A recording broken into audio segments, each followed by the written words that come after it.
The Bern escutcheon, as you know, the bear, has a bright, extended red male member.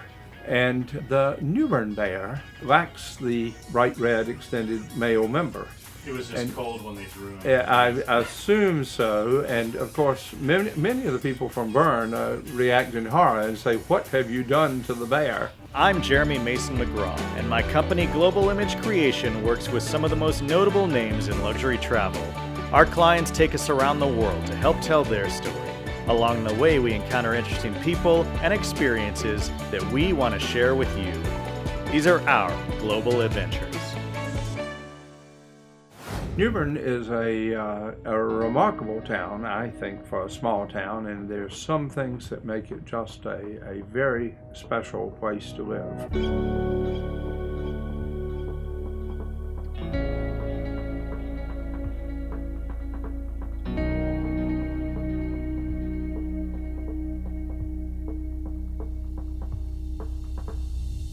New Bern was founded by Baron Christopher de Graffenried. When you look around New Bern, you see many similarities just in terms of the escutcheon, of the symbols of Bern. The river is tremendously important in the life of Bern, just as it is in the life of New Bern.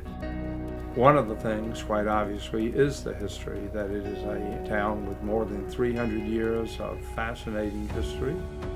And so we're surrounded by it. Every time you walk down the streets, we have a lot of material culture which reminds us of that history. New Bern, from fairly early on, had a very important free black population. But as a result, New Bern had a big target on its back. In the 1830s, some of that began to change. It became more difficult for free blacks here. The North Carolina Constitution was changed, and its white supremacy began to grow. Over the next couple of decades, we saw New Bern move to a place where the memory of that leadership was crushed. I'm happy that today that memory is reborn, and we have a lot of interest in those black leaders.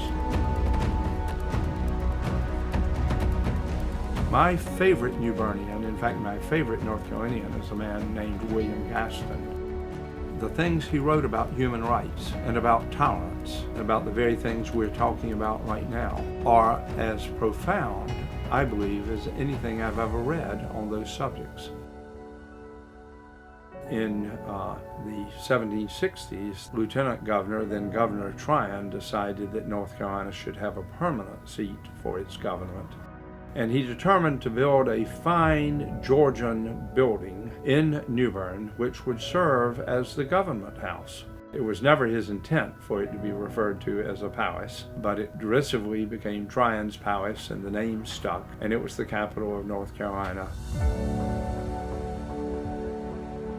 Pepsi Cola, of course, was invented in New Bern in 1898 by a pharmacist named Caleb Bradham. His company prospered greatly. New Bern has had a long tradition of writers. We have writers like Mark Twain. He wrote a short story here. It's one of his well-known short stories, a story about a woman named Aunt Rachel, who was an enslaved woman who had lived here in New Bern. And it's one of his well-known short stories. Nicholas Sparks, who is well known for his novels and have all been made into films.